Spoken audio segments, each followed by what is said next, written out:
All right. Well, hello, everyone. I am Olin Giles, and I want to welcome you to our broadcast tonight on Radical Truth. We have a couple of Canadian friends with me tonight, and I'm pretty excited about what they have to share. We just, all three of us, just spent a little time together in Dearborn, Michigan, and I was really impressed by these guys. We had some great conversations with Muslims there, and I was just thinking as we went live here, I was thinking about the guy from Senegal. You guys ended up talking to him, right? Yeah.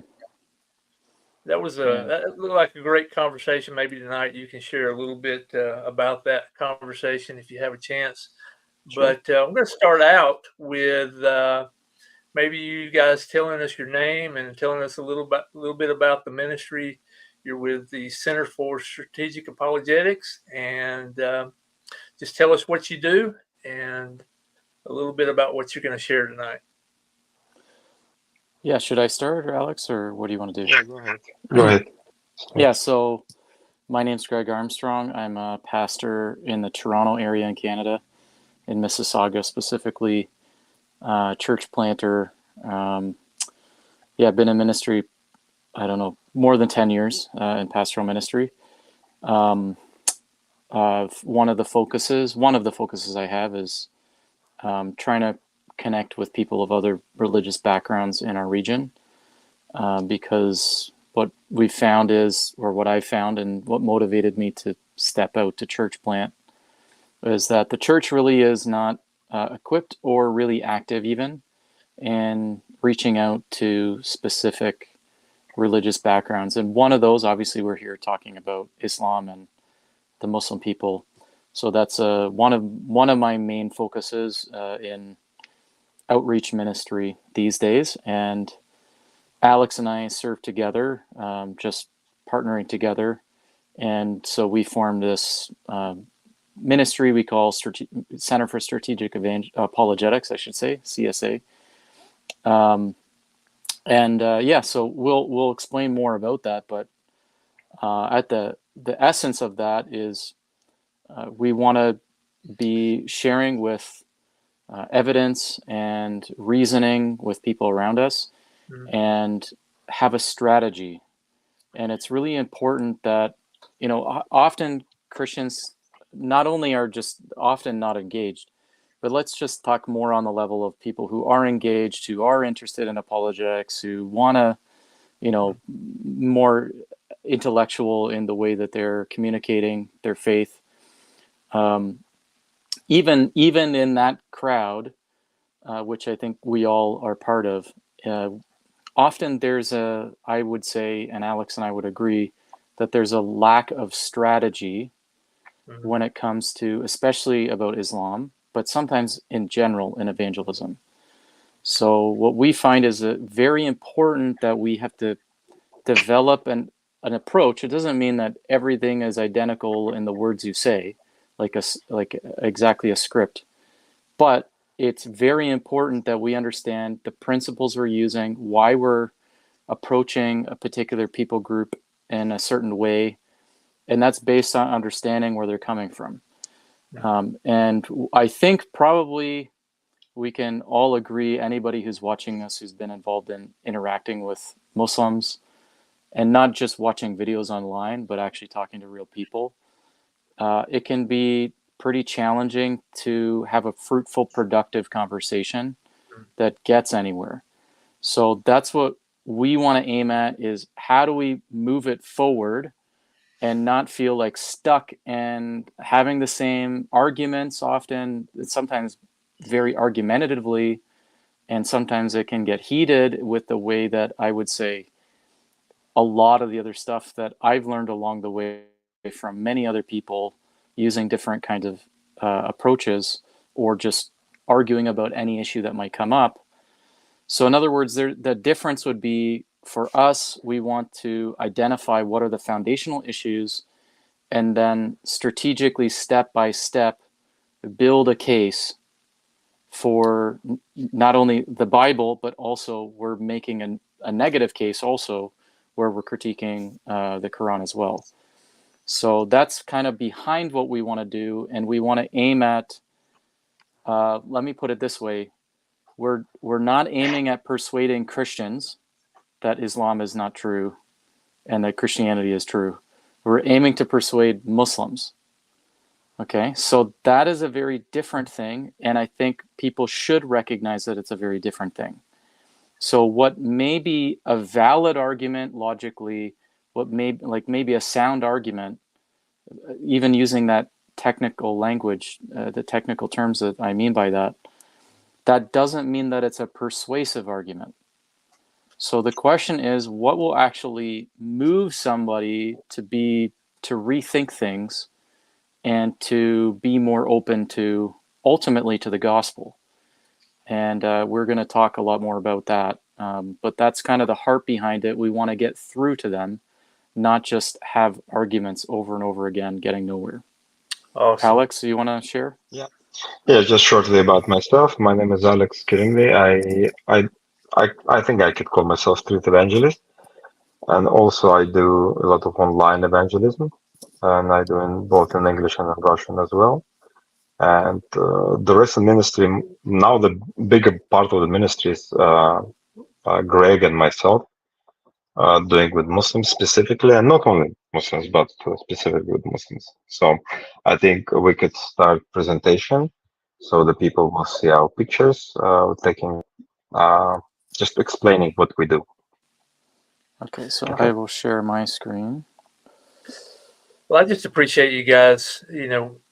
Again, I was able to observe, what you were doing a little bit in Dearborn, and I just appreciate the fact that you're trying to be more intentional about evangelism, and again, I was very impressed with what I saw and how you shared with Muslims, and of course, I want to learn more about it as well. This is a learning process for me, so I'll add you to the screen there as far as your presentation. Yeah, maybe just before we go through some pictures about us, just to add on to what you're saying, Olin, is what we want to share is really a comprehensive approach. Okay. Right? So it's a comprehensive strategy that's step by step. And so this is not something that someone's going to learn with one presentation or anything like that. It takes digesting, but it also means you don't have to learn everything about Islam. Okay. You just be an expert on a few things, not an expert on everything. Okay, and so it helps us focus, and that's really what we want to present. And so today we're really just going to mostly just share about ourselves and the ministry and some big picture stuff about the strategy, not get in too much of the weeds today probably. So okay, let's dive into. You guys let me know if you need me, okay? Yeah, no problem. So these are some just pictures of not just overt evangelism, but just trying to make connections with different religious groups. You can see it's not just Muslim people, Mormons, Hindus, Sikhs. This is Ahmadis, of course not considered Muslims by other Muslims, but really nice friendships we developed with them and other religious communities, including Sunni communities featured here, visiting mosques. That's panel stuff I got to do at nearby university. That's a big Ahmadiyya convention called Jalsa Salana. It's an annual convention. I got to speak also multiple times, really, in different mosques. It really shows also we try to have some fun paintballing with them.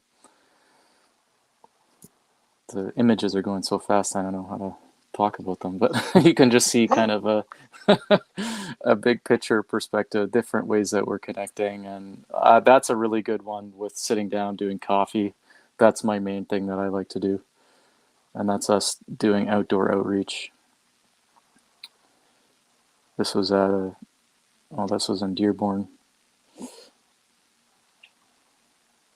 Anything you want to add to that, Alex?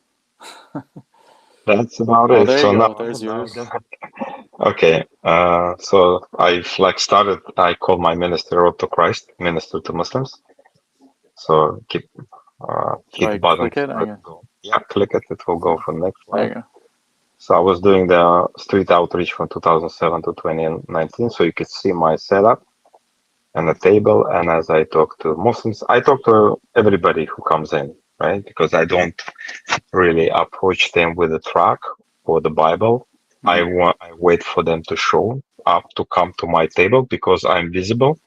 I call myself Christian. You can see the free Christian literature, and the people are coming, and we have a fruitful conversation with them. So for all these years, it's been better and better and better in communication with Muslims specifically. Not only that, with the atheists as well, as I learn my way in a different approach, how to talk to them. So for each specific group, I kind of develop in a certain way, certain approach, which could be very different from one another. And today, especially, we're going to share about approaching Muslims. And also, I was speaking in the churches, I was speaking in the colleges, and I have a debate with Shabir Ali in this picture, with Ijaz Ahmed, with Anwar Sadat before that. And I was once on the Trinity channel. And of course, you could recognize Jasmine and Muhammad Hijab, right? So I wrote 3 books, Quran Bible Comparison, Muhammad Was Right, and Arabian Night. Next slide. So I have to click at this time. So I have a YouTube channel, and you can see by name Alex Krimny, and you can see in Russian and in English videos, so you can find interesting parts in English as well. So you can see my master key and my debates there. I also have I do Telegram, mainly Russian speaking guys. And I have an undeveloped website, which I try to put all information there, both in English and in Russian, but it's very 1% only developed. Sure. And now we're going to go for our strategy in general view. So the master strategy, we're going to play a clip done by Prezi. If you just hit the button, it will slap. It should play the video. So the master key consists of 6 points. Oh no, I think it just went over. You have to go back and click on the picture. Oh. I see. Yeah.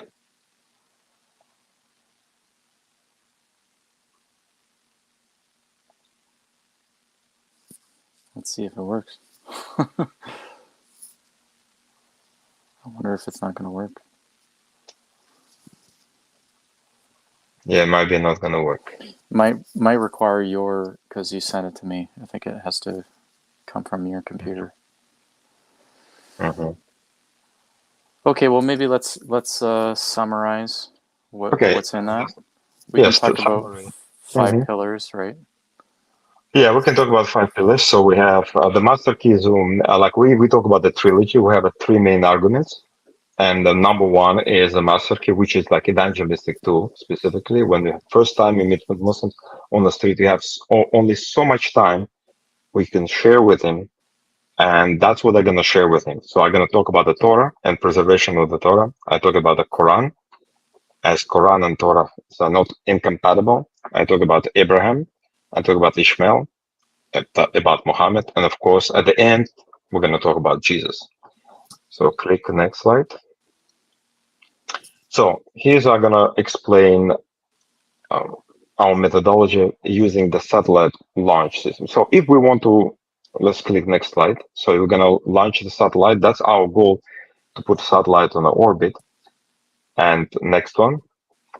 So we have a slight problem. We have to work with gravity, Earth's gravity. And therefore, next slide. So in order to, in real life, we need 80% or over 80% of the weight of the rocket is basically fuel, just to shoot over the gravity to make sure the satellite will be on the orbit, and 20% is just satellite. So therefore, it's enormous efforts being done just to launch the small satellite, but you have to have enormous effort to let them into the flying above the atmosphere. And the next slide, please. So we have to defy gravity of Earth. So next. Similar situation we're going to have with the Muslim evangelism. The problem is, let's instead of gravity line, we're gonna say it's a border of Quranic influence on the Muslim mind. And next slide. So that the master key is what it's doing is just shooting a rocket over, like and penetrating the gravity of a Quran. And then after we've done that, that's the first part of the master key. We go to the second one. And then we're going to establish the biblical foundations, the Old Testament foundation, which is primarily original sin. And then after that, we're going to preach Christ. So the master key consists of three major parts. First, we deconstruct the Quran. We overcome Quranic influence on the Muslim mind. Then we will reestablish the foundation, biblical foundation for the Muslim, because he has no idea what's true or not. So before he was polluted by the wrong information from the Quran, from the Hadith, and so on, right?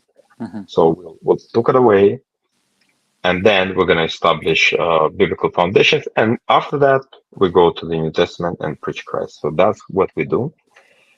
Next slide. So the problem is if we try to really preach Christ to a devoted Muslim, and it's almost like we try to launch satellites from the surface of the planet, it's not going to fly over because the Muslims will fight us and they won't understand why Christ came.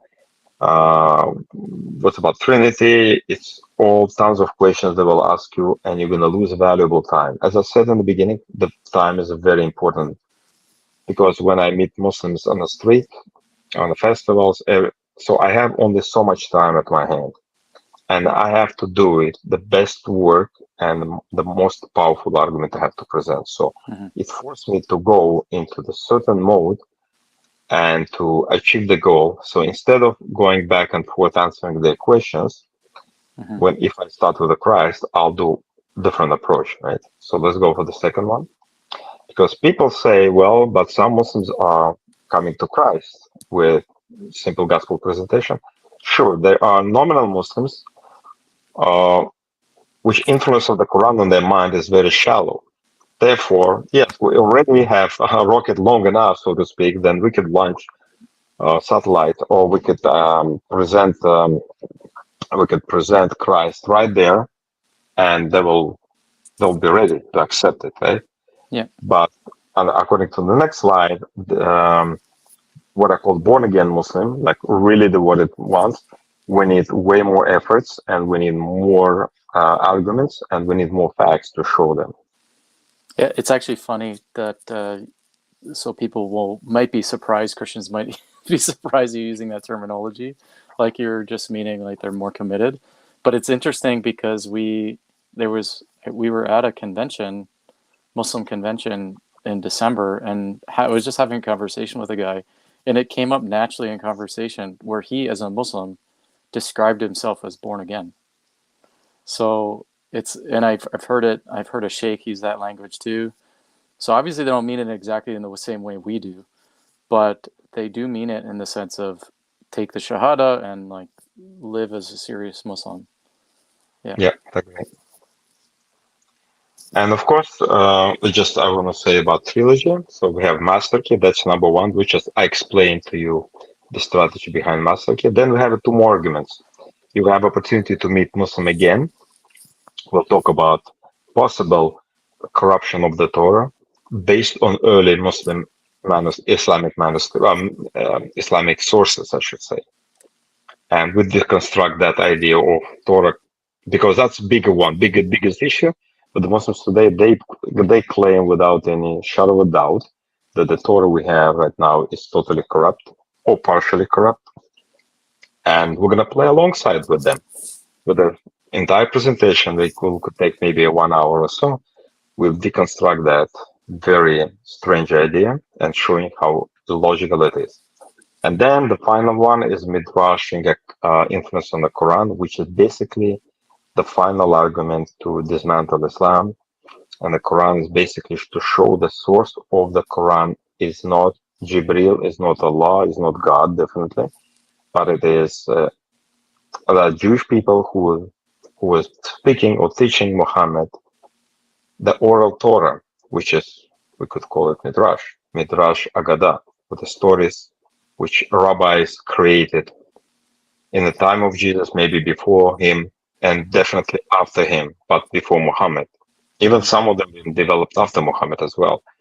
So the Midrash Haggadah was very important. It's playing a huge part in modern day Judaism, and as well as we find out by accident, I should say, probably dealing with Islam as well. So the same Jews and the same myth of or fairy tales of the Jews who've been on the foundation of modern day Judaism, they were in foundation of modern day and in the Islam of time of Muhammad.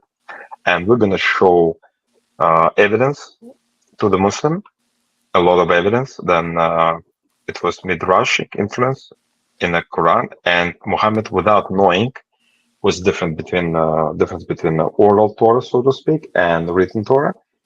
He put them into the Quran thinking it was original in written Torah script. And I think that's the end of it. Okay.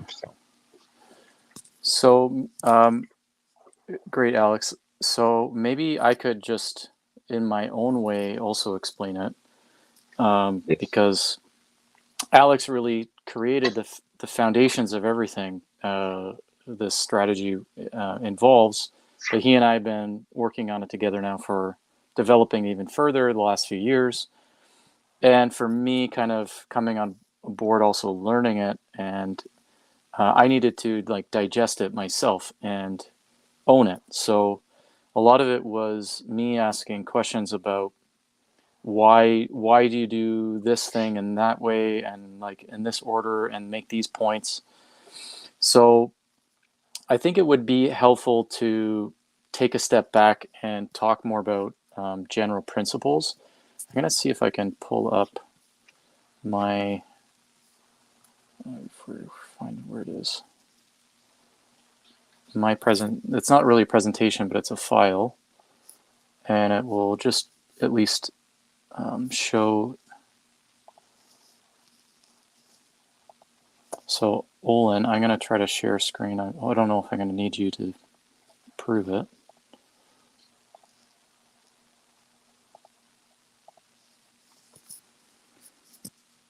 Let's see if it does it.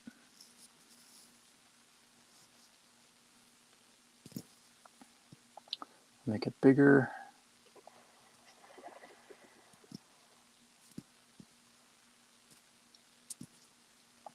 Get even bigger.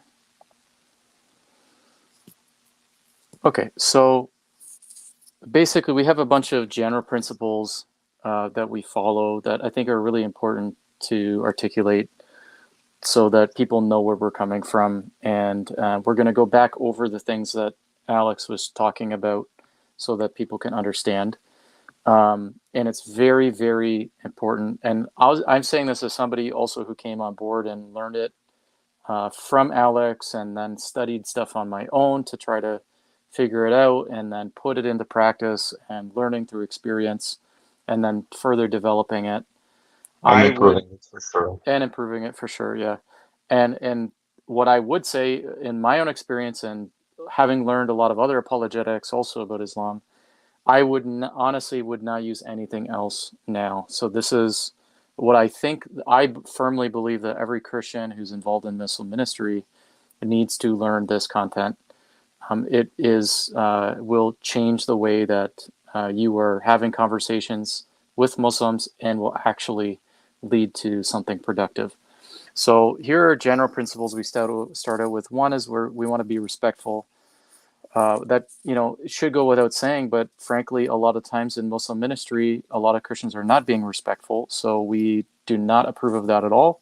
The Bible very clearly teaches us that we must be respectful. 1 Peter 3:15 and 16. Secondly, we want to be open to correction. None of us are experts in everything Islam. And I think sometimes Christian apologists who are involved in Muslim ministry think themselves to be the experts on Islam. And we are not trying to pretend to be that. We do want to be, in a way, experts on a few points. But even that, look, we want to be open to hearing if they have a different view, if they want to push back on anything. So we want to model trying to be open to correction, yet at the same time being persistent at making our points. So third thing I would say also, we will never want to misrepresent the other side. I think I lost my sharing. Is it showing, Alex? Oh, Yes. There it is. Okay. Yeah, so third thing I'd say is never misrepresent the other side. Of course, we don't want that to happen to us. We don't want to do that to them, and that's just showing integrity. So that ties in with the next thing I like to emphasize often is don't go on a fault-finding mission. Read other sources charitably. So, and these are actually good principles for every people group you're going to try to interact with, not just but Muslims. But this is very important to re-emphasize for outreach to Muslims, is that we don't, when you're reading the Quran, and by the way, you got to read the Quran, right? If you're in Muslim ministry, you have to read their sources. If you're taking it seriously at all, like, maybe you're not as much a focus on that at all. Okay, you're not going to be able to spend as much time doing that, but you cannot do outreach to Muslims and not read the Quran. Like I find it crazy that that Christians, actually some Christians, say that all you really need to do is the Bible. All you need to do is focus on the gospel and just like focus on our message and just proclaim it. I don't approve of that in any other apologetics type ministry, evangelism ministry to anybody else, let alone Muslims. If I'm going to interact with a Jehovah's Witness or a Mormon or a Hindu or whoever, I'm going to learn what are the things that they regard as authoritative, and I need to learn about it. We can't just presume, and that leads to big mistakes. And so here I want to say, when we are actually interacting with our sources, we need to read charitably. So don't go on what I call a fault-finding mission, which we are all tempted to do. So it's important to take a step back, and when we see something, oh, that looks like an internal contradiction, that looks like that looks so violent or immoral. I'm not saying that you can't find those things, but we need to think about how would a Muslim answer that? How would a Muslim think through that issue? So don't think about it as an outsider. Think first as an insider as much as you can, and even ask Muslims, right? So look at their websites, look it up on YouTube, but also talk to real Muslims, and maybe even go to a mosque, and talk to an imam. Okay, is that not what we would also want them to do for us when they're exploring the Bible? We would want them, if they see something that looks like a contradiction, it looks like the Bible approves of slavery or has a really negative view of women.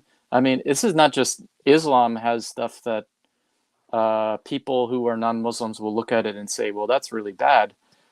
People do that about the Bible too, obviously. And we're not saying that they're right in doing it, but look, everybody comes from a different worldview and may not be reading charitably. So do we want the skeptical atheist who's reading very negatively to do that? No, we want them to read the Bible more openly and charitably and ask us questions if they see something that's an issue, right? And actually be open to hearing from us. So we need to model doing the same thing. Likewise, we want to emphasize don't straw man, but steel man the other side. So of course, probably don't need to explain that to most people watching us, but yeah, don't misrepresent them with a weak form of the weakest form of their view, or a mischaracterized view of them, and then try to refute it like a straw man, but steel man them, like give them the benefit of the doubt, help them build their case, okay, and then refute it. Because if you can only refute it based on the worst readings of their texts, that doesn't bode well, because all they have to do is learn more, and then they can rebut you.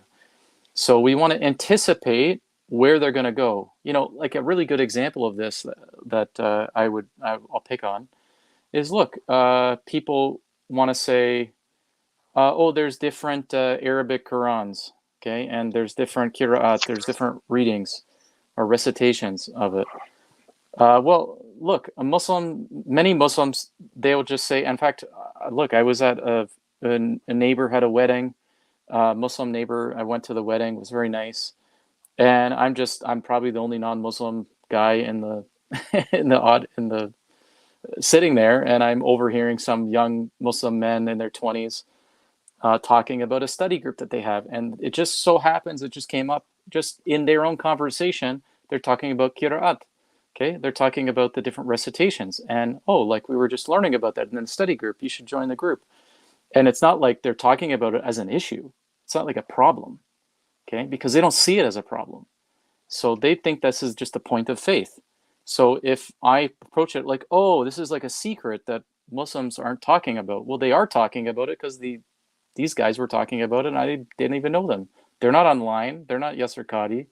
They're just talking about stuff that's normal in their Muslim community, which includes this. So if I present it to somebody who's not knowledgeable and who hasn't heard about Qira'at, that might like shock them. I might take them by surprise. But guess what? They just go to their imam and they ask them, and the imam's going to give them the answer.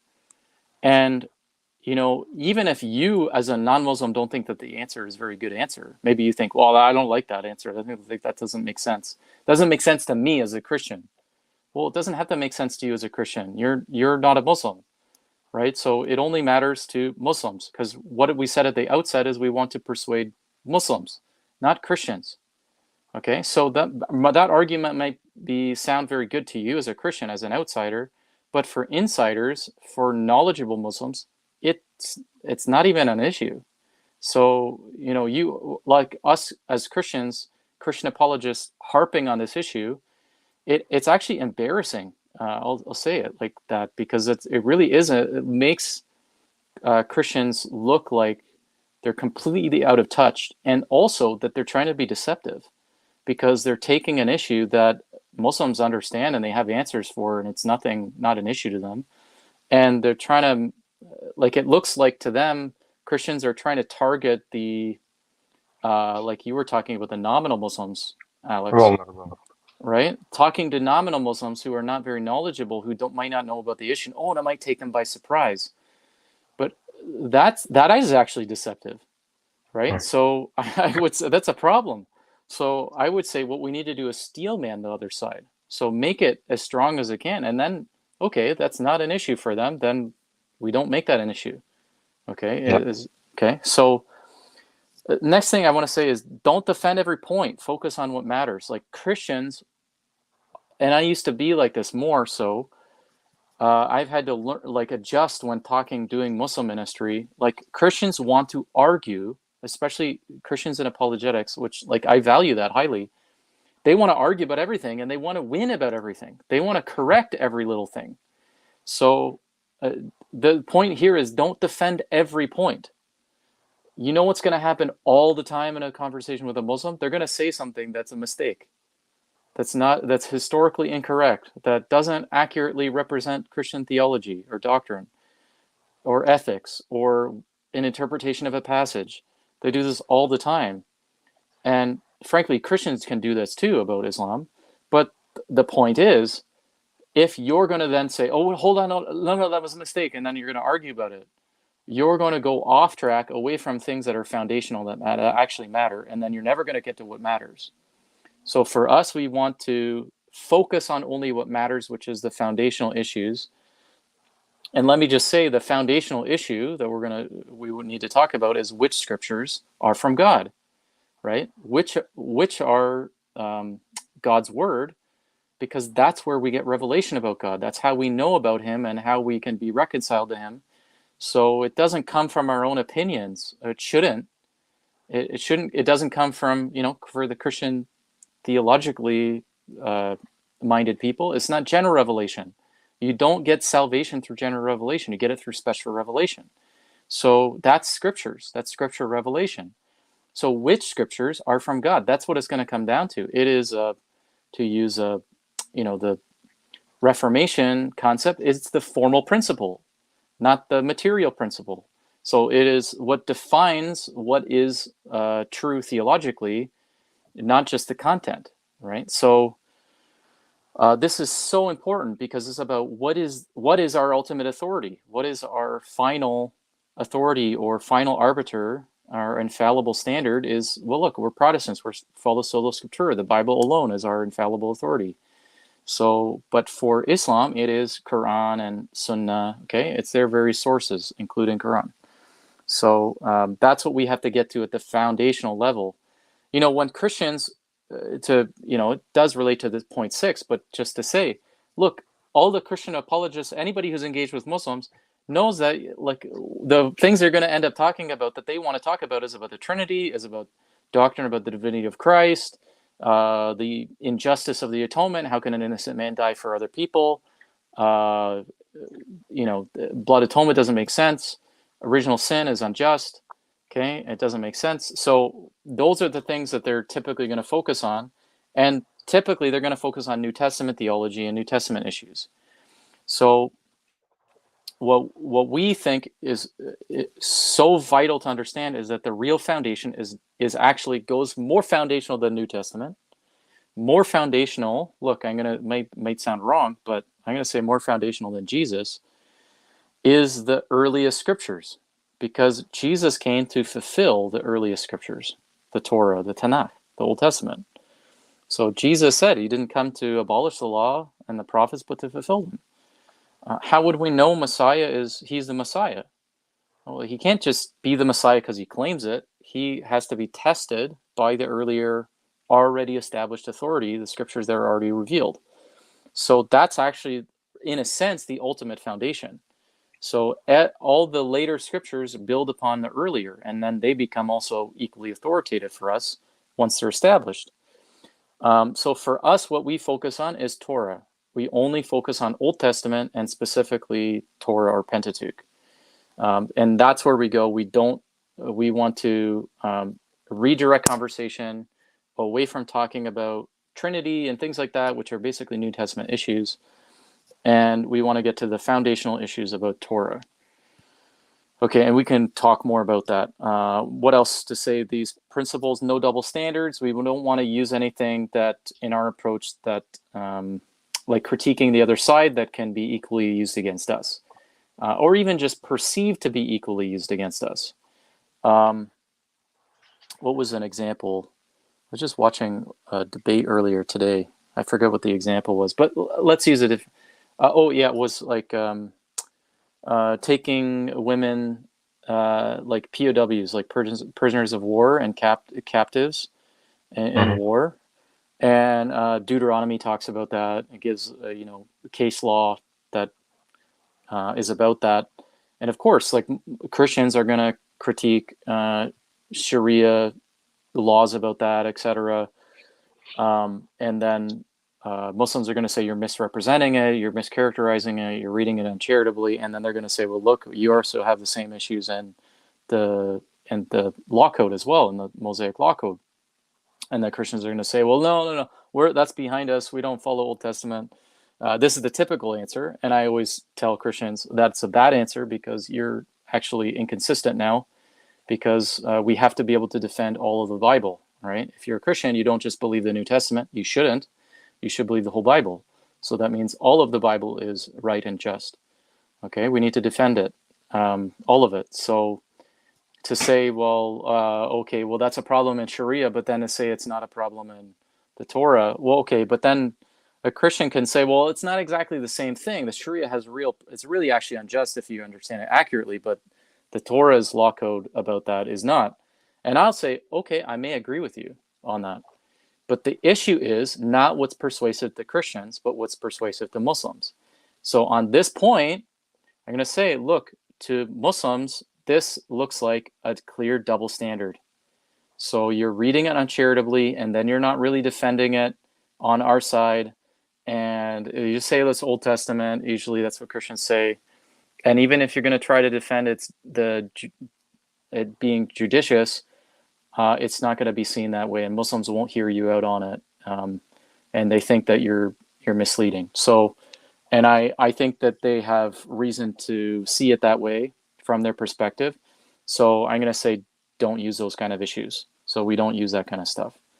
Like stoning for adultery, we're going to say, oh, look how unjust Sharia is as stoning for adultery. It's in the Torah too, right? And then Christians try to use John 8. Well, that text isn't even original to John, so it isn't really scripture in my view. so I can't use it. And frankly, either way, it's still in the Torah. So it's a double standard. Number 8, our goal is to persuade Muslims, not Christians. I already explained that. Strategies should be developed to reach people based on their worldview. I mentioned that before. So we don't just use, let's say, we just preach the gospel straight.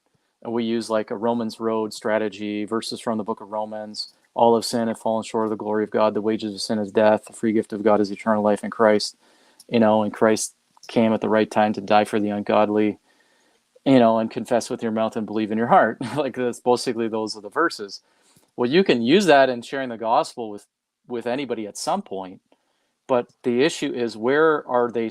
What are the foundational issues for them? And you have to eventually get there after dealing with the foundations first. Think outside of Islam for a second. In our culture, in our Western culture is mostly like post-truth. It's relativistic. They don't care about objective truth. Everything is relative. So you may even need to defend truth itself.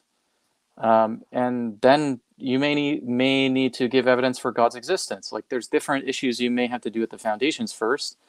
Before then you can get to an objective law and then reason. Let's say you could do the way of the master at some point with the 10 Commandments, and then maybe you do the Romans Road as well.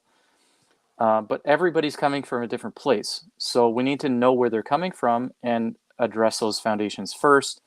And let me maybe make this point, and then I'll open it up to you, Alex, or Olin. You can even, if you want to interact with us. Number 10, and I think this is really key, is about Islam specifically. This is what we have found in our research and is very important to emphasize. What is Islam fundamentally? Islam is fundamentally, first thing to say, it's a post-Christian religion. So it's not a religion that was pre-Christian, that, now I know they'll say that in their theology, okay, but the point is that religion of Muhammad came after the Old and New Testaments, and that religion basically is developed in a context where it is in part a reaction to Christianity. So we're not talking about like an agnostic who doesn't necessarily know anything about the Bible or Jesus or Adam or Moses or prophets in the Old Testament, patriarchs, and biblical concepts. But this is actually a reaction to much of that and a retelling of much of it. And so for Muslims, part of their religion is actually learning beliefs against Christianity and Christians. So they learn about rejecting the Trinity, about Jesus not dying on the cross, about no one can suffer in place of another, about blood atonement being unjust, about there being no original sin. Okay, lots of different theological things that they are taught that are directly related to biblical teachings and that reject them. So you're immediately have to understand that we're going up to, if we're having conversations with any at all knowledgeable Muslims, they're already prepared to have a conversation with Christians. So Christians, unless they've studied about Islam, they are not prepared to talk to Muslims. Okay, so it's a post-Christian religion. It's a religion developed in reaction. It's not like, Greco-Roman paganism that didn't develop in reaction to Christianity. Likewise, and this is our main contention we want to emphasize also, is that Islam is based on rabbinical Judaism. It's based on rabbinical Judaism. Many apologists are teaching that Islam is basically an offshoot out of like a heretical Christian context, like Nestorianism or something like that. We think this is a big mistake. And while yes, there's definitely apocryphal Christian elements in the Qur'an, like different legends, like Jesus speaking from the cradle and stuff like that, forming a clay bird and making it living, etc. Those, I would say, are not the primary things in the Quran that speak to the primary influence. The primary influence comes from rabbinical Judaism. And what we found, maybe Alex, you can mention the stats on the number of verses about Old Testament stuff and New Testament stuff in the Quran. Yeah, there are 997 verses in the Quran retelling the stories of the Torah alone. Total with the Old Testament, it's 1,091 verses or ayats, and only 113 verses about the story of Jesus, Mary, and John the Baptist. So we have 10 times more Quran speaks about Old Testament almost than the New Testament. So to just be approximate, so about 1,100 verses in the Quran that are referring to people and things, stories in the Old Testament, versus about 100, 115 verses in the Quran talking about like New Testament people. That's what you're saying. Yes. Yeah. So yeah, that means that the Quran, the author of the Quran, is much more interested in Old Testament stuff, and I would say actually not so much Old Testament. It's actually really rabbinical Jewish stories, because as Alex was mentioning, one of the main parts of we call it the trilogy, is like three. You could kind of think of it like three layers, a three-layered cake. Okay, so the first layer cake we're going to call the master key. We have 5 main steps we go through before we get to relaying Old Testament truth about original sin and blood atonement, and then we preach the gospel. That's master key. That's basically the main approach, and then we've got 2 others that we layer on top of it if needed, called the global Torah change conspiracy theory, and then also Midrash. So Midrash talks about Jewish legends, specifically Midrash Haggadah, that have that are introduced into the Quran. And of course, Muhammad was not literate, at least not literate in Hebrew, right? So he definitely had no access to the text of the Torah or the Tanakh, because it wasn't translated into Arabic at the time. And so he would need to have access to it in Hebrew, or else orally through people who had access to it. And that's obviously how he would have heard the stories and how it would have been contributed into the Quran. I could also, I could add one thing. It's one hadith when one of his companions came to him with a book, the kitab, whatever it is, we don't know, given to him by the Jews, written in Arabic, and he starts reading it to Muhammad in Arabic. Right. And Muhammad gets so angry, his face like showing that he became red, and they stopped reading. He stopped reading it because he was a little bit afraid of anger. And Muhammad said, "Why you have to go back to the old books when Allah give you a new book?" So at least we have one instance that probably one of his companions tried to read him, presumably the Torah in Arabic, and Muhammad rejected the idea, and he didn't want to learn. Yeah, and there's another hadith that talks about the Jews in that time would translate stuff for them into Arabic. So they would, whether they actually gave them physical copy in Arabic or they're just orally translating it, that's how they would have heard about it. So yeah, in other words, coming back to the oral aspect of it, is that the Muhammad and whoever's writing the Quran, and we're just going to assume he's behind it ultimately, not necessarily the one writing it. And maybe we'll read a passage from Surah 25 about it, verses 4 and 5. But before saying that, the point is, he would have heard all of the accounts and things that are in the Quran, all these various stories about Adam and Noah and Moses and Job and Jonah, etc., from rabbinical Jews. Rabbinical meaning these are religious Jews who don't accept Jesus the Messiah. Rabbinical is a way of talking about Pharisaical Jews, right? So for rabbinical Jews or religious Jews, they don't see Pharisee as something that's a negative, right? So Christians usually are exposed to that term as a negative because of the way that they're presented in the Gospels. Jesus was critiquing them. But Pharisaism or rabbinical Judaism is the same thing. It just undergoes some developments after the destruction of the Second Temple in 70 AD and continuing on from there. But the core foundations are the same. So in that form of Judaism, rabbinical Judaism or Pharisaism, there was an emphasis on oral teachings, oral customs, and oral traditions that the rabbis passed on to their disciples, and their disciples would memorize it and then pass it on, and eventually it was written down in the Mishnah. which is the core text of the Talmud in the mid 200s AD, and then different schools of thought in Israel, Palestine, and then also in Babylon wrote commentaries called the Gemara on the Mishnah, and that's what the Mishnah plus the Gemara formed the Talmud. And that was by 400 and 500 AD, respectively, for the two different Talmuds. And then there were also lots of other writings in that time period and earlier, even intertestamental period, where there were many stories and legends told. Famously, people know more about like First Enoch, okay, but there's many other pseudepigraphal writings and legendary writings and formal midrash, like Midrash Rabbah, which is more like, I think, the 2nd century to 5th century AD, somewhere in there. Again, mostly pre-Muhammad.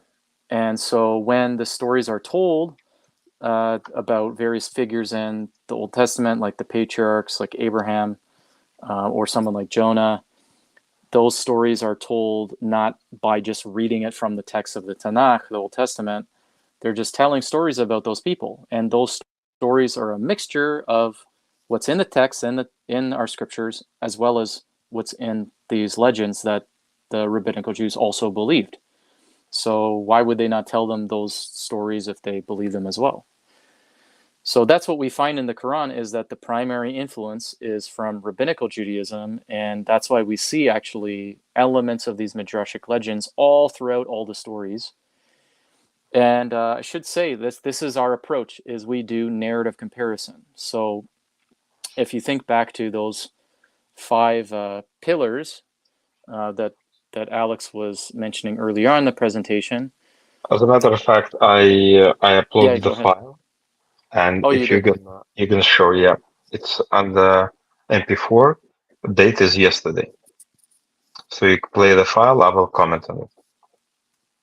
This one, it didn't work on the presentation for whatever reason.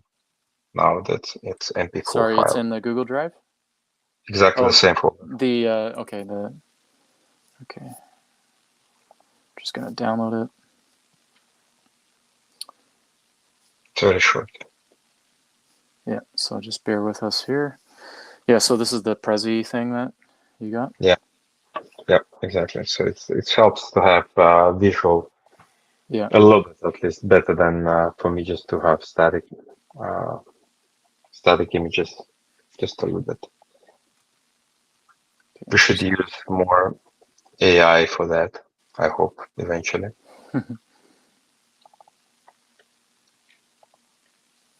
Okay, I got it pulled up here. I just got to go share. It's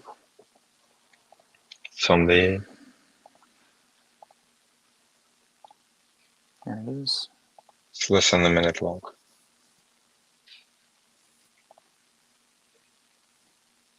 Yeah, so we have Islam and have 5 pillars. The first pillar is Torah was corrupted. Every Muslim almost said about that.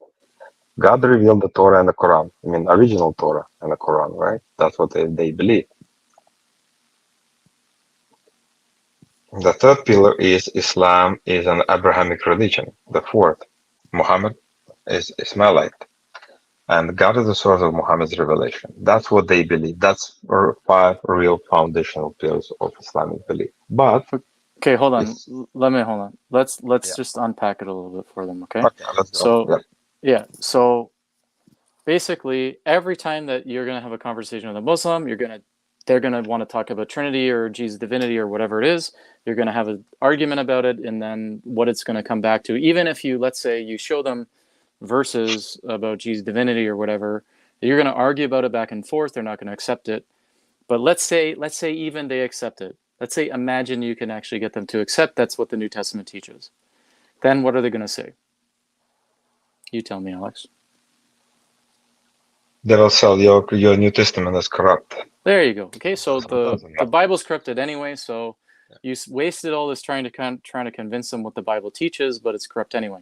So I've been there and done that. Yeah, exactly we all have, and there definitely people try to use arguments, try to defend the New Testament. So we're saying we want you to reconsider this and consider a very different approach where we're only going to use Old Testament.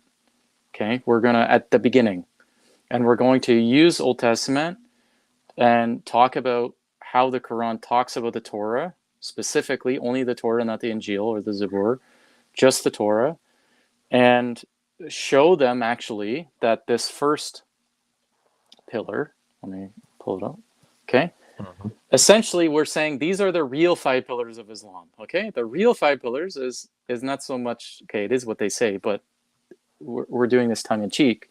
The real 5 pillars, the first one is that the Torah was corrupted. Okay, essentially, in general, the Bible is corrupted. But for us, we're only going to focus on defending the Torah.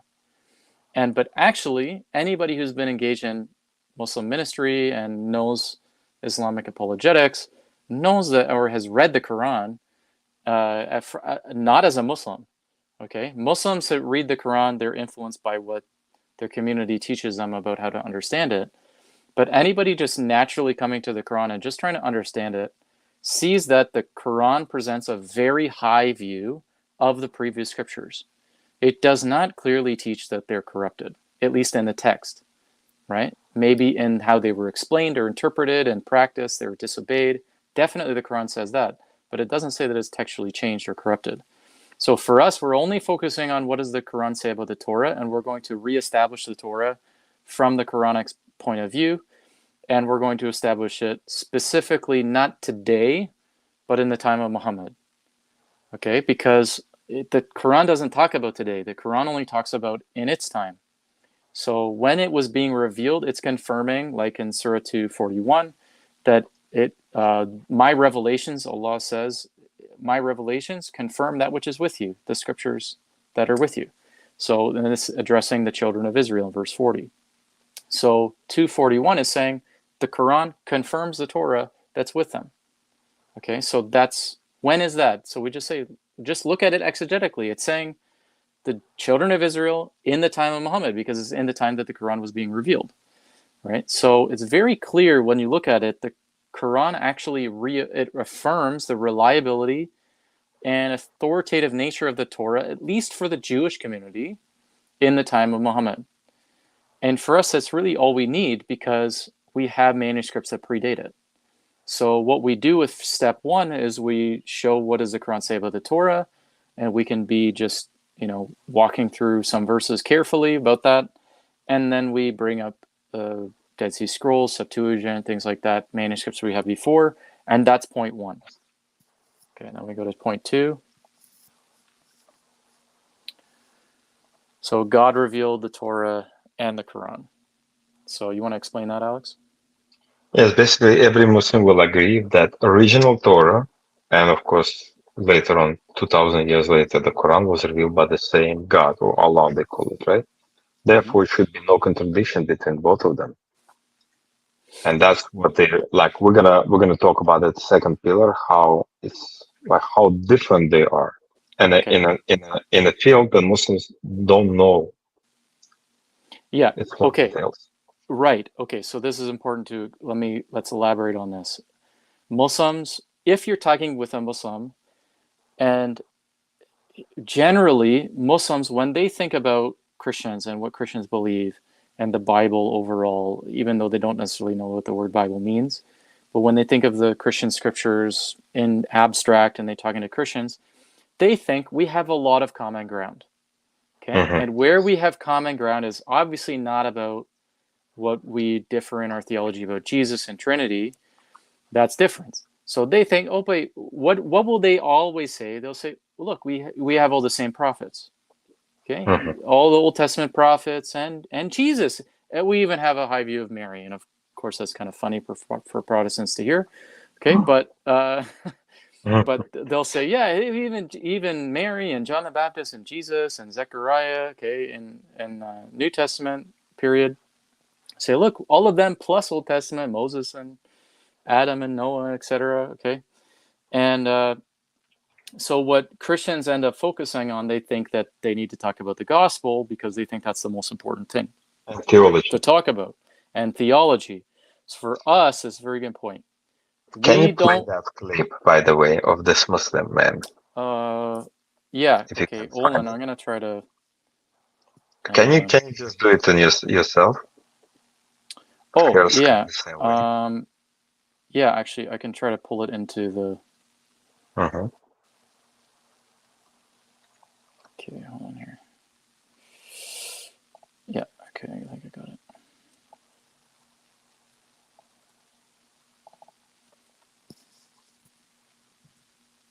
I can hear it. It's not playing? It's no sound. That's weird. Yeah. Can you hear sound? No, I can't either. Okay. Huh. Okay. All right, well, I'll just pull up a visual of it. Basically, this is a conversation. What's the channel? Is whoever has a son, I think is what it is.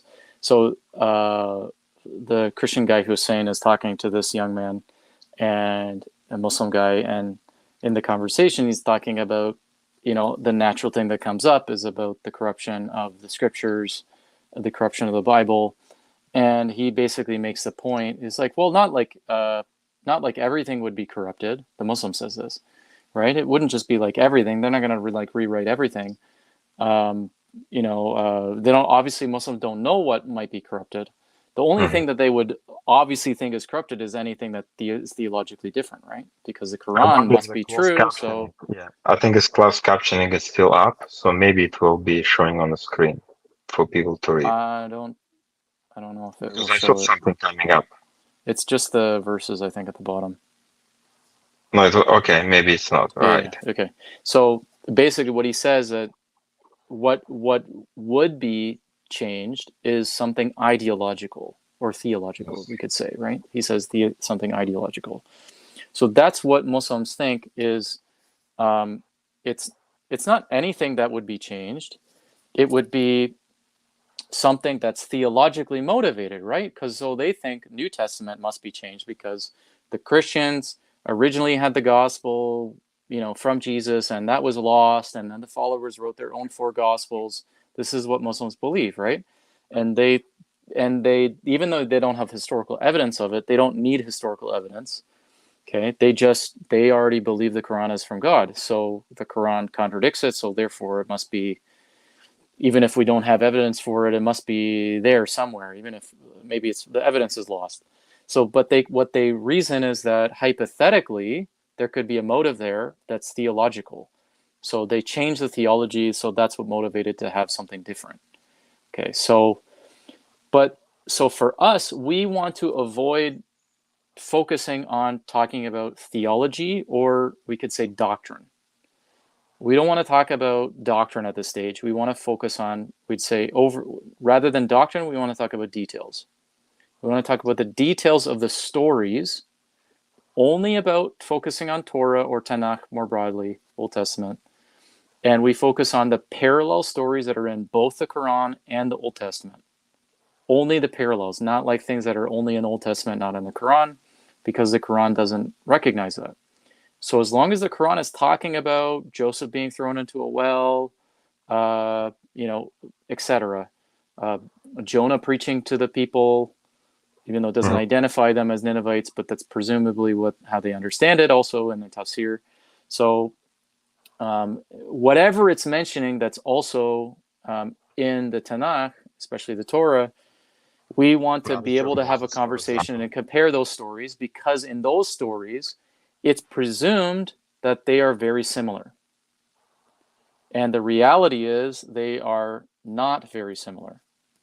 Okay, so there are many a lot of differences between the stories. In fact, let's just give some stats that we're kind of retallying and going through reanalyzing all the stories more in depth.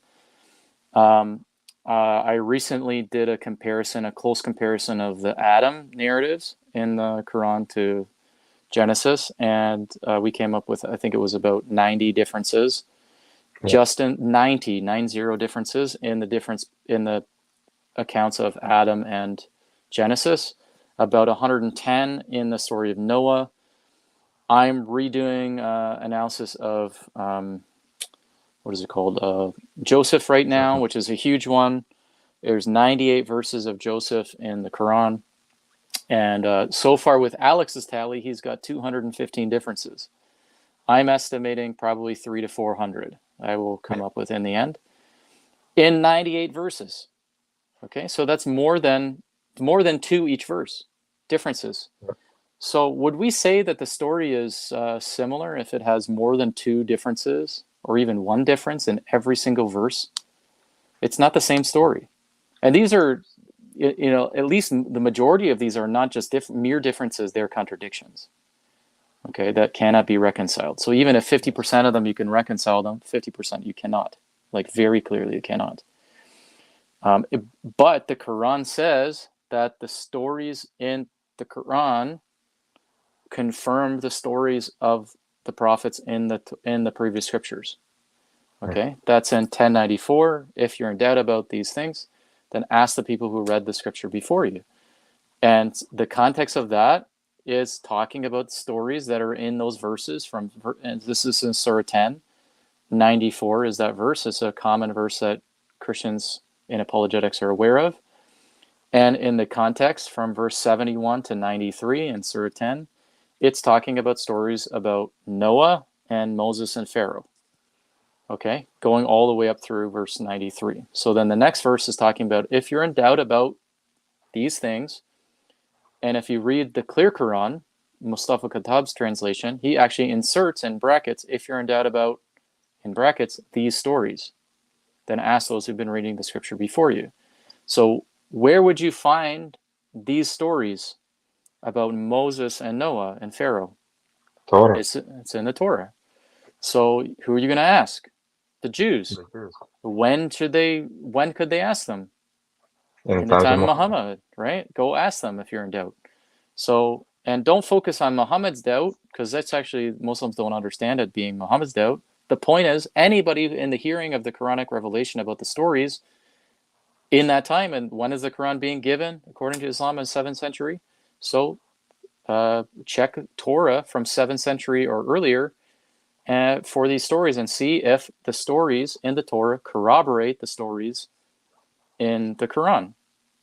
It's a clear, objective, factual test that doesn't involve being offensive, that isn't abstract and like, I don't know if it logically makes sense about the theology, about somebody dying for somebody else, or if God can be 3 and 1 at the same time, or can God become a man? These are very abstract theological questions, philosophical in nature, which sure you can think about, but the problem is that everybody's going to predispose to those issues based on their worldview.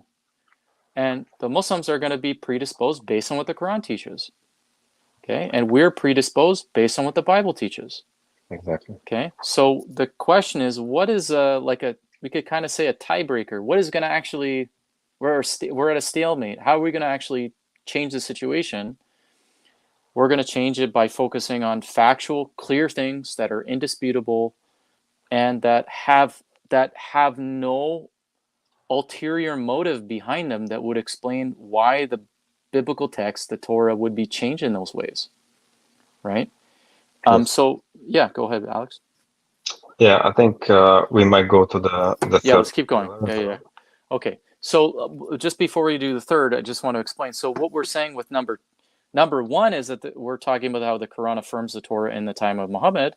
Then we mentioned manuscripts that predate Muhammad. Then the second point we're going to talk about that we're going to now compare narratives, because now that we can actually compare it, because we've established the Torah in the time of Muhammad and we have manuscripts that predate it, so we're based on a translation of those manuscripts. Now we can actually compare it. So now we start comparing some of the narratives. So the focus of our approach is then using narrative comparisons, comparing the stories and focusing on the details in the stories that contradict, not on doctrine. Okay, yeah, to dismantle this idea of Muslims, then the God revealed Torah and the Quran. The God is author of both books. So because the claim in Surah 12, 111, it says, in these stories, which is the stories of the prophets and messengers in the Quran, in these stories, there is a message for people of reason. There is a lesson for people of reason. And this message, referring to the Quran, cannot be a fabrication. It is a confirmation of previous revelation, a detailed explanation of all things, a guide in mercy. So what it's saying is that the stories of the prophets in the Quran are confirming the previous scriptures in a detailed way. So how would the stories confirm what's in before? Is confirming the other stories that are parallel in the details. So we're using the Quran's own criterion, to evaluate its claims. We take it at face value, and that's what we do. So we start comparing the stories in number 2, and then we're going to go to number 3. You want to explain that, Alex? Yeah, Islam. So every Muslim believes that Islam is Abrahamic religion. That's what, because Muhammad said so. And we're gonna show you how to use 2 verses from the Torah to dismantle its huge pillar of Islam. I would say if that pillar of that belief has been proven wrong, that entire Islam is collapsing. There is no way to like for any Muslim to be called Muslim 5 minutes from explanation. Yeah, so this pillar and the next are very related about Abraham and Ishmael. So this pillar, we asked them the question, do you believe that Abraham and Ishmael traveled to Mecca and built the Kaaba? Okay, now this is a question that Christians will not normally think of as important, because a Christian who doesn't know about Islam would never imagine such a, from our point of view, a very crazy idea, that Abraham and Ishmael traveled all the way to Mecca and they built the Kaaba, as if the Kaaba is rooted in Abrahamic faith.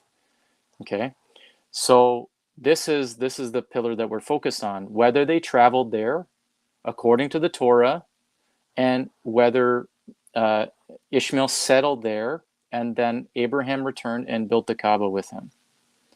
So the Kaaba obviously is the center of the direction for their worship. So if it was built by pagans and not by Abraham and Ishmael, then this is a false religion. And the core of every time they do their salat, the 5 prayers a day, they're facing a shrine that actually wasn't built by Abraham and Ishmael.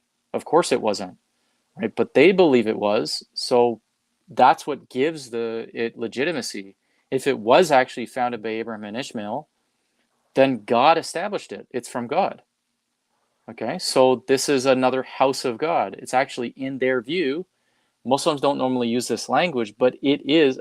I do have a video I could share another time where another sheikh is basically explaining Muslims should just start calling it temple.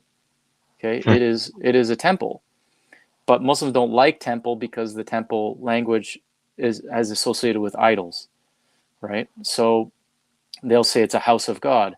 Well, that's how the Old Testament talks about the temple that Solomon built as well. It's a temple, but it's also the house of God. So it's the same concept, but there's 2. And the original one actually wasn't the one built by Solomon. It was the one built by Abraham and Ishmael in Mecca. That's what Muslims believe. So if it wasn't, then what we know from Islamic sources is that what was filling it in the time of Muhammad was idols. And Muhammad came along and cleansed it from idols. And like, great for him. Like, kudos on him. He's not for idols. Okay, I can agree with him on that. But the issue is, it wasn't built by Abraham and Ishmael. So as much as he may be a monotheist and some of his theology might be correct, and I can agree with some of it, obviously I don't agree with all of it, but the foundation of it is the claim that God authorized it and established it through this structure, and establishing all of the rituals that are associated with it, with Hajj. Hajj is like, if you think about what are distinctive aspects of Islamic practice, Hajj is like, if anything, maybe a Muslim wouldn't say it this way, but I think it's really the most important thing, because Hajj is centered on this claim of the Kaaba, and that affects every day their prayers. Okay, so so if Islam is not an Abrahamic religion, I mean, like, it's done, right? It is pagan religion in origin, and if we can use the word monotheism as worship one true God, not just any one God, then Islam is not monotheistic religion as well. Right. So And so yes. some of the things that we're showing in this point is we're showing the geography, and we're showing like where did Abraham Ishmael travel, where did Ishmael live, etc. He never went anywhere near the Hijaz, the region that the broader region that Mecca's in. He never went to Mecca specifically. We know actually where he lived, which was way far north from there, from Midian through modern day Jordan. So we just look at those passages that are related to the narrative, the Islamic narrative about the establishment of the Kaaba from Abraham and Ishmael. Okay, so let's keep going. The next point, which is related. So Muhammad's an Ishmaelite. So this is the other fourth pillar that is at the core of Islam. You want to explain that? Yeah, it's basically Muhammad said he's Ishmaelite. He related not to Abraham, not only through religion of Abraham, through this shrine, Kaaba, but also by blood. And he invented the story when Ishmael was brought as a baby into the area of Mecca, and he grew up there. He married an Arab woman and so on, and eventually he died there. All his sons and grandsons and grandsons will live there, and eventually Muhammad was the progeny of Ishmael. And that's another massive pillar of Islam, destroyed by single verse of the Genesis. We're gonna show you in details. We're not gonna be spoiling you now. There's no spoiler today. So well, we have to explain it enough that they understand the idea. We'll get into the details, but exactly. and other weeks that we're going to go through it. But just to say, so when Muslims are typically arguing with Christians, they're going to try to establish the fact that Muhammad is prophesied in the Torah or in the Bible broadly. And typically one of the major passages they're going to use is Deuteronomy 18, also Isaiah 42 and other ones. But what are they going to focus on in those passages? They're going to say, oh, well, the brothers of Israel would be Ishmaelites. So the prophet raised up among you, your brother among the brothers, would be an Ishmaelite. And the Christians are going to respond, that's not really what it means in the context. There's clearly only Israelites in the context. Sure, that's true, but you have to persuade them. Okay? This is the difference. We are talking about persuading, not just having a good argument. So, as a matter of fact, yeah, there's go ahead. one book, Abraham Fulfilled, recently published by Adnan Rashid and two other Muslim guys. And I'm just reading it through, studying it. Exactly, that's a book. So I think it's the best defense of a Mohammedan being Ishmaelite, not necessarily, but also among all other stuff. And guess what? We're gonna also eventually dismantle it because they made several flaws, like mistakes. We're gonna explore them, and show them if Muhammad is not Ishmaelite, then Deuteronomy 18:18 is null and void for Islam. They can use it. So essentially, if you think about it, the way they try to use passages like Deuteronomy 18, they're saying, oh, well, it would also apply to Ishmaelites. So why are they doing that? This is because in Islamic theology, they believe that for Muhammad to be a prophet, he has to be a descendant of Abraham. And they know he's not a descendant of Isaac, so the other option is only Ishmael. So they have to believe that Ishmael traveled all the way down to Mecca and he married an Arab woman. This is rooted in Hadith, but also some of the elements are in the Quran itself. Okay, and the Quran itself says that prophethood was given to Abraham and Ishmael and their descendants. So and that Abraham, when he was in Mecca, according to the Quran, with Ishmael and built the Kaaba, then he prayed that God would send a messenger from among their, plural, their offspring, Abraham and Ishmael. From there, not from somewhere else. So the geography is very crucial. And the lineage coming from Ishmael. But according to the Torah, he didn't live anywhere near there, and he didn't marry an Arab woman. In fact, he's not the father of Arabs, as many Christians incorrectly claim. He married an Egyptian woman. So we're going to talk about that and show it in the Torah and compare the narrative of the departure of Hagar and Ishmael away from Abraham in Genesis 21. That's the core passage that we compare with the story of Ishmael and Hagar separating from Abraham in the Islamic narrative, which is very different. Okay, but that's the parallel story that we compare. And so if Muhammad is not an Ishmaelite, then he doesn't, even according to Islamic readings of those texts, which of course they're stretches and it doesn't fit, but they have to stretch it to legitimize the connection as if prophethood could also go through the Ishmaelites, so that Muhammad could be a prophet in the line of Abraham through Ishmael. But if he's not an Ishmaelite, then he's not from Abraham, in which case he's not a prophet. Okay, so again, this is a killer point when it comes to the foundational claims of Islam. Okay, and then the last of the 5 pillars that we focus on. So the God is a source of Muhammad's revelation, and it's a very specific passage from the Hadith we use to bring again Torah, and we're going to show in details how easy to deconstruct that claim, and of course it's foundational as well as other points we already didn't talk about.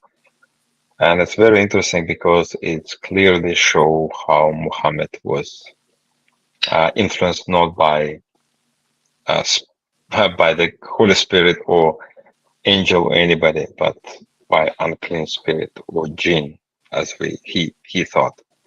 So we're going to dismantle. We're going to use again the Torah, story of Exodus this time. It's before we focus on the story of Genesis mainly. This is only a pillar we use to deconstruct using the same Torah, but second book, Genesis, small part of it. And of course, we're going to show you details. So if we're going to click next, so basically we explained that these 5 pillars being destroyed. Sorry, let me add more, Alex, okay? Yeah. So just to explain, so what we end up comparing in this is Muhammad's calling as a prophet, his commissioning as a prophet, when he goes to the cave of Hira, and he encounters the angel in the cave, and he gets the first ayat verses of the Qur'an. That's when his prophethood, the first revelation begins in Islamic teaching.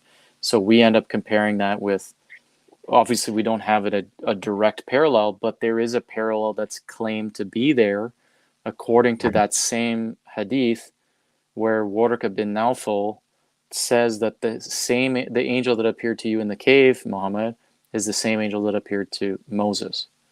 So that leads us to make the connection that he's saying there's a parallel between what happened with Muhammad in the cave and what happened with Moses in the burning bush. So that's the narrative we compare there, and we show that it's completely different. And so it doesn't justify claiming that the angel is the same angel and it's from God, because if it's not the same angel, that's the basis for his prophethood that Warqa's making that claim about. And we'll go with what you're going to say next, Alex. Let's keep going. Yeah, so basically, and now we use the Torah. As we see, we use the Torah to deconstruct all Islam. So the Torah is demolishing all these claims, and now we're going to reconstruct. Now we're going to have to build foundations for Christianity. So we have 5 points or 5 pillars.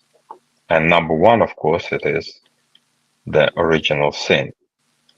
That's what I talk to so many Muslims, and they always try, and nobody, and I should say that all of them deny the original sin. It's so cool to walk through the passage of Genesis 2 and 3, and they face it, and they don't know how to react, because they realize it's clearly teaching the original sin is right there, but they cannot accept it. So they have to deny it, but their denial is very flimsy, I should say.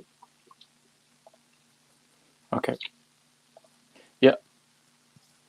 Second one, of course, blood atonement, which follow like everything based on the original sin, so to speak, right? So that's how we call it. And then we find blood atonement, which completely missing in Islam.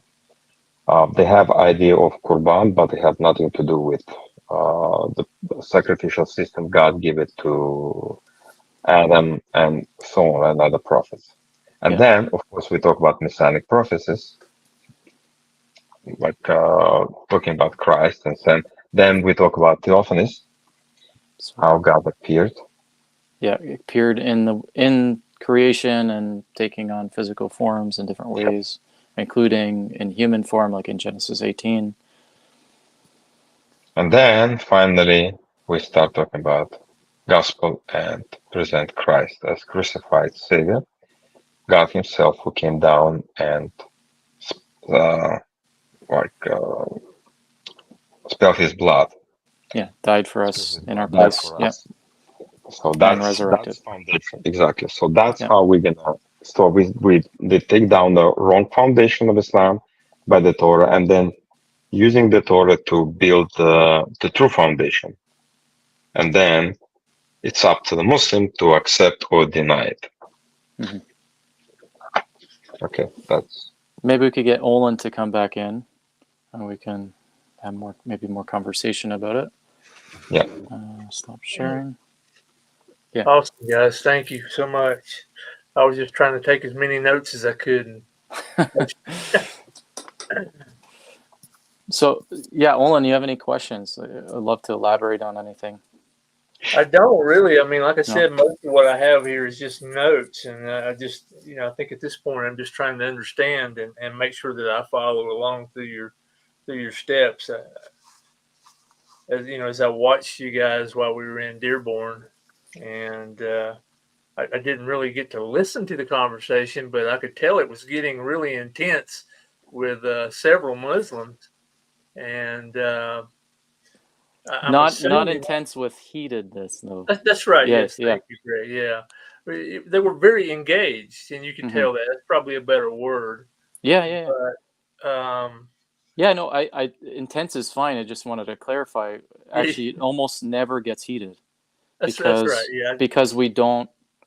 But that is often how it can go, because people get very frustrated with you're not getting anywhere, people aren't listening, and so what we find with this approach is because we're so focused on the foundational issues and we're not sidetracked on other things, and we're not talking really about theology. I would say theology can get us more emotional because it's more related to on both sides, right? Like for us, can be upsetting to hear about people like making fun of Jesus, like the crazy things they'll say, like, "Oh, you believe God went to the bathroom," and things like that. Essentially, it's blaspheming God, right? And our Savior. So that can be offensive to us, and then we can become defensive in not just an intellectual way. And likewise, if we're going to attack, we're going to criticize the moral character of Muhammad and things like that, they're going yeah, to get defensive. sure, yeah. But when you say that we don't get to theology, what you mean is we eventually do get to Yeah, we Christ, do. right? Yes, Yeah, yeah. yeah, okay, yeah. Yeah. So let me clarify. So yeah,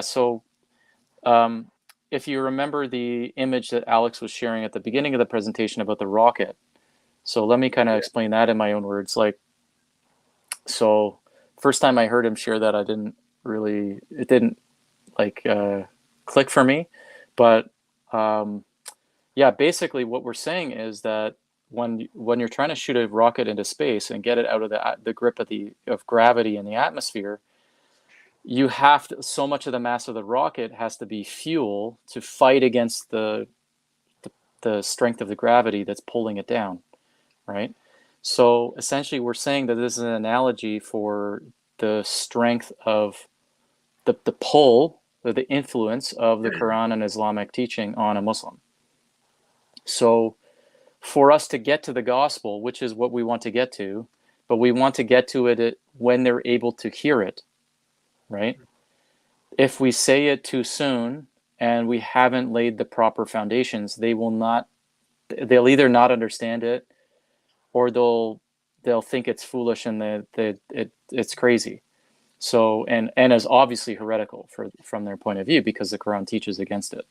So for us to get to share the gospel, essentially sharing the gospel is when we've got the rocket out of the atmosphere. So now we don't have the pull of the influence of the Quran against it. Now we're floating freely.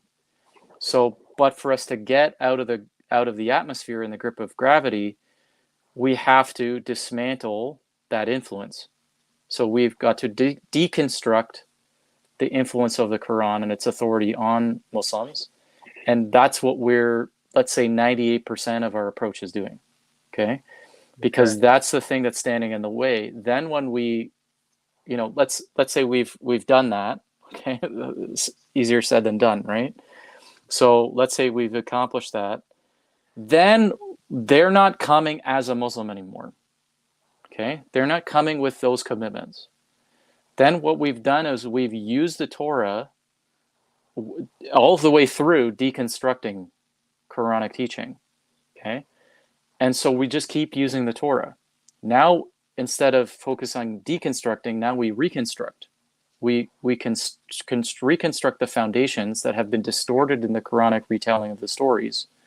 We now relay the true foundations of the real stories in the Quran, not in the Quran, but in the Torah, the true narratives about Adam and Eve, about blood atonement, about theophanies, about the suffering servant in Isaiah 53. That's all Old Testament. Like, I don't even need to go to New Testament even to preach the gospel. Okay. Yeah, that but we will get there too. But what we're doing is methodically, we remove that influence, and then we're actually like free floating, and we can actually share without resistance. And I've had that experience now a number of times where they're not pushing back at that point, and they're just listening. And I have had some conversations where basically after we deconstruct the Quran and they see the problems, like what we essentially want to aim at is we can see with the way they're reacting and their body language or things that they've said. Not that they're necessarily saying, I'm done with Islam right now and it's all right. We're not necessarily going to achieve that in that conversation. But what we do need to see is that very clearly with their facial reactions, with their body language, that this has pierced through. And they see the reality of the problem, and they're not giving an answer. They're not defending it. They're not, right? They're just silent, that's mostly what we experience, is a lot of silence, which is the total opposite of having conversations with Muslims when I've had used anything else. It's not silence. They're the ones trying to control the conversation. Yeah. They're dominating. We dominate the conversation, not because we're domineering, but because we're sharing information that they've never heard before, that there is no good answer to, and it's actually overwhelming. Like, we aim to overwhelm them with problems that can't be resolved. So once we've done that enough and we've seen that it's had a significant impact on them, then we say, okay, we don't want to leave them with just a negative. We want to leave them with the positive message of the truth. So then we want to say, okay, so we've been looking at the Quran, so now we want to show you what is the true message. So then we go to Genesis 2 and 3. We can do this in a very brief way or in a more prolonged way. I often have much longer conversations. So I usually set up meetings where I have coffee with people, and I usually have a few hours going through material. So we can go in a way at a pace that they can process, and I can lay out more material. And on the street, you can't do it as long, right? So that's where Alex developed it. I like to do it in a prolonged way. But basically, we do Genesis 2 and 3 about Adam and Eve, and the original command and warning that death will result from disobedience. So death comes as a result of sin. But in Islamic teaching, death doesn't come as a result of sin. It's not a punishment. It's not a consequence. It is part of God's good design of reality. So it's actually part of what the dunya, and as they would say, this life before the afterlife, has a limited time frame, because this life is a test. So life being a test, it needs a endpoint. Okay, the test is timed. You don't know how much time you have, and then you're going to face Judgment Day. So that's what they believe, that death doesn't need to be overcome. It's not a punishment. But that's completely contrary to what the Torah teaches about original sin. Death is a result of sin, and there's a corrupting effect also on humanity.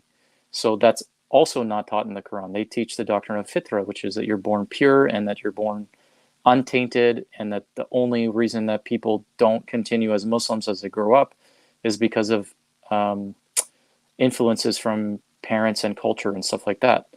So all of that needs to be behind us now, because what we've established is that the Quran has all these problems that you can't answer, and that so it needs to be behind us. Now we're relaying the foundation without the Quran in mind. So we say, and the way we'll explain it obviously in contrast to what they would already be predisposed to from Islamic teaching. But now they should be more open to actually hear an alternative narrative. Also, we've been using the Torah to deconstruct. So the Torah is powerful. Okay, it's the thing that's undermining the Quran itself, which for them was everything. So then we go on from death and from sin, and then the garments of skin in Genesis 3, which God made. And how do you make it? And this is very simple for any Christian who's like decently versed in how to share the gospel in general and lay these foundations. Sure. Well, look, this is the establishment of the sacrificial system. God needed to kill an animal, so it's the first death. In fact, actually, I don't know. I've never heard anybody say it like this. This is maybe my insight, but often people will say, "Well, look, death didn't happen because they didn't die immediately." But actually, there was a death that happened right away, and not just spiritual death, which is what Christians try to say. The death of the animal, the death of the substitute happened immediately, and eventually Adam and Eve died many years later. But there was a death that immediately occurred, and that was the death of the animal to cover the shame of their sin with garments of skin. So that established the blood atonement system, which is, we then quote Leviticus 17:11, that God gave blood for the altar for atonement for your souls. And we say that's also in the Torah.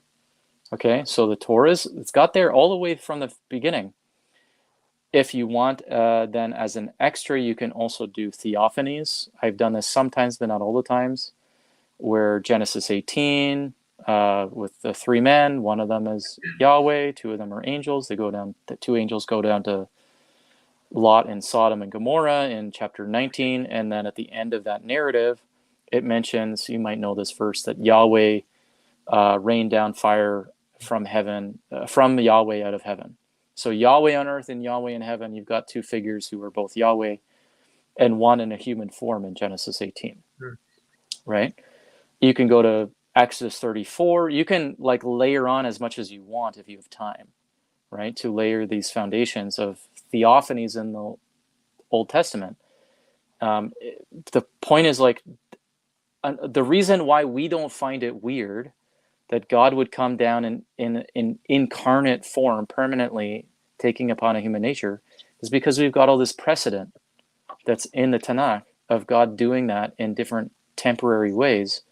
He's already revealed this is the way he operates. He wants to be dwelling even physically among his people. Even the temple structure, everything, it points in that direction. But in Islam, they have none of those foundations. Not only do they lack it, they're taught things contrary to it in the way that the narratives in the Quran are changed and distorted. And this is because it's actually rooted in rabbinical theology. The rabbinical stories, the Midrash, retells the stories that we would see in the Tanakh. It tells new stories about the people in the Tanakh in the Old Testament.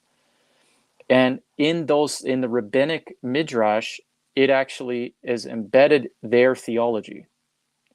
And their theology, if you think about it, rabbinical Jews, Pharisees and rabbinical Jews who don't accept Jesus as Messiah, they say you don't need blood atonement. Right? That's one we all know, that religious Jews, they say you don't need blood atonement. Just pray and do good deeds and try to follow the commandments, and God will show you mercy. And what does that sound like? Right? It's Islam. Because it is the same thing. It's the same theology. And also, even in the narrative that Adam and Eve, in the Adam and Eve narrative in the Quran, one among the many differences, you probably think of the angels and all of that stuff, but put all that aside, one of the key differences is that when Adam eats from the tree and disobeys, this is considered a minor mistake in Islamic teaching. He slipped, it says in the Quran, and Satan basically Iblis kind of distracted him, or like he kind of fell into it. It's really funny to think of it this way. But then after he sinned, after he ate from the tree, Allah revealed to him words to recite as a prayer of repentance. And then God accepted his repentance right there and then and there. So there wasn't a garment of skin that was made as a result of killing an animal. There is no blood atonement system established in the Quran because it's not necessary. All you need to do is repent sincerely in the way that God prescribes, and then you'll be accepted.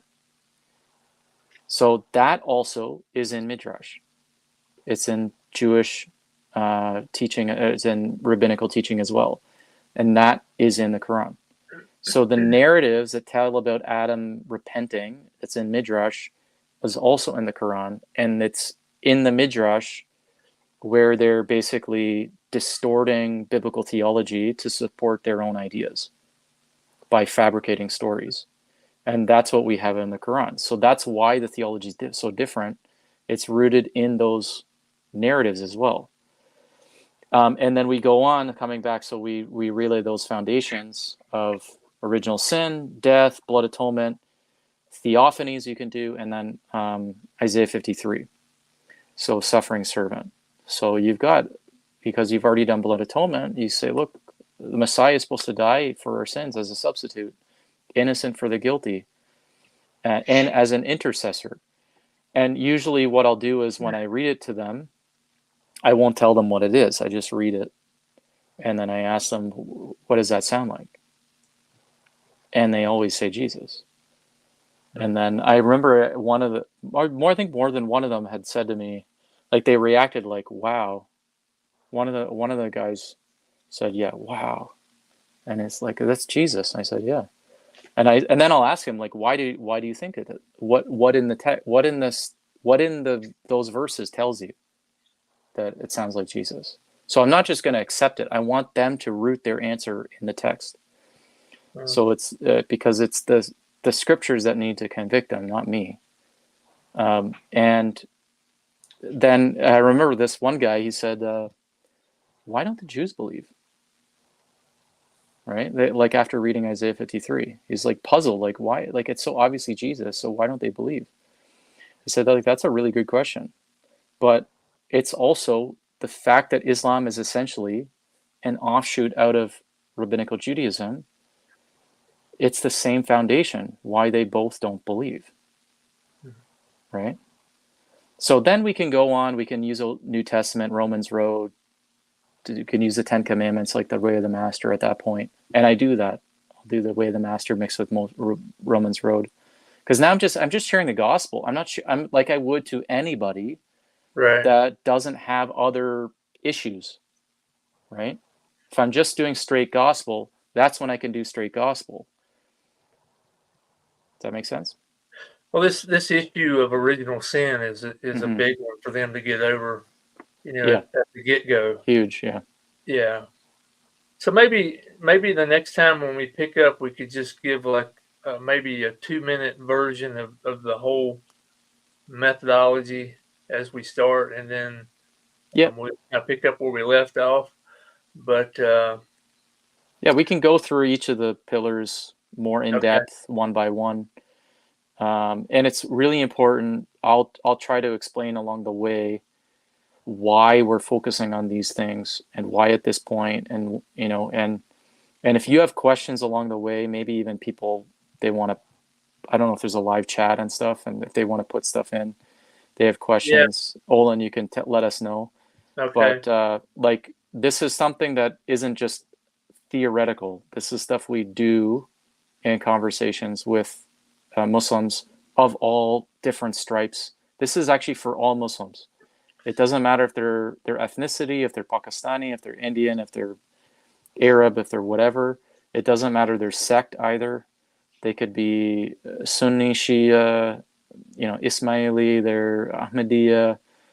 It doesn't matter because they all share those same foundations. Right. That the biblical text was corrupted, that God is behind both the previous scriptures in their original form, and the Quran. Third, that Abraham and Ishmael traveled to Mecca and built the Kaaba. Fourth, that Ishmael is the father of the Arabs, and that in general, at least in that region, and that Muhammad descends from Ishmael. And then fifth, that Muhammad follows the pattern of the previous prophets in the way that he received revelation.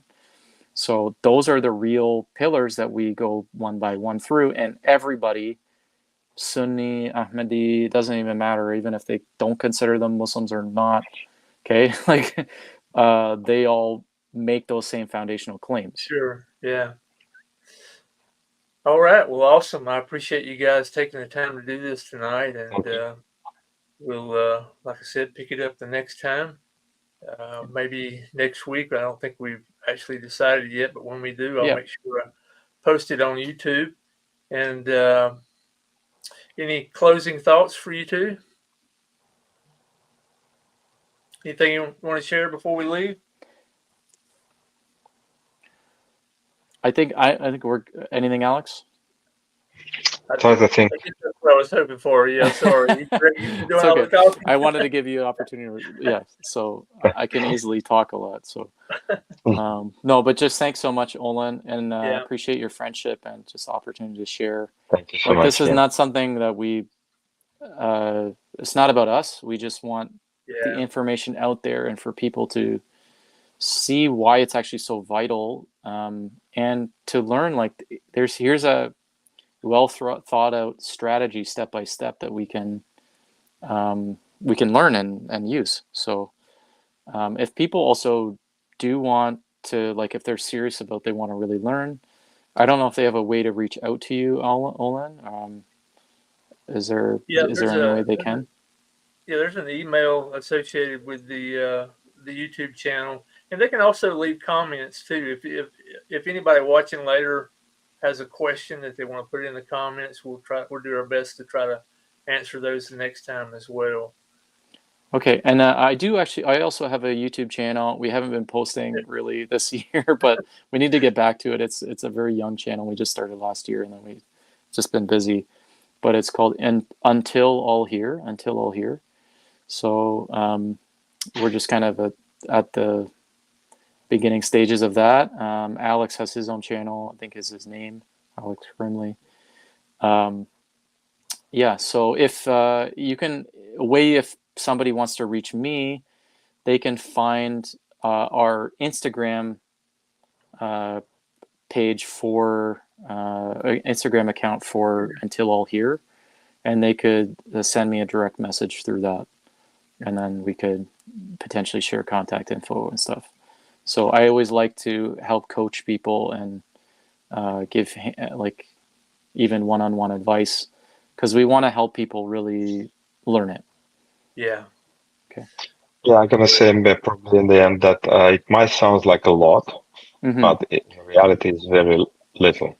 Oh yeah, maybe I should say this. Look, it's easier than learning what Islam teaches about slavery, what it teaches about the status of women, what it teaches about the Qur'an, learning Arabic, the reading Sirat Rasulullah, the biography of Muhammad, and learning about all the immorality issues, if you're going to try to go that way, learning about how you're going to argue about jihad. The female captives of war. I mean, on and on and on. Okay, like there's so many issues and then also defending the Trinity to Muslims and divinity of Christ, and all of that stuff is like good to know those arguments for sharing with other people, right? When like later on we can use apologetic material that Christians use for like divinity of Christ and Trinity and stuff like that after we've relayed these foundations, right? Then we show them how the scriptures do teach those things. Like much of that is very valid, those points. Right. But it's got to be in the right order of things, or they won't listen, and we don't get anywhere.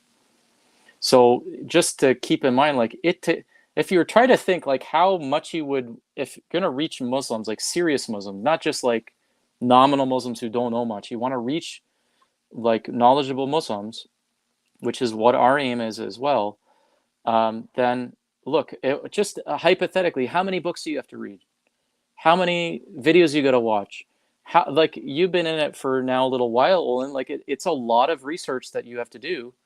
How So much just money you like have to spend? how much money you have to spend. Okay, so let's just say all you have to learn is these 5 pillars in and out, okay? Yeah. Plus some other stories.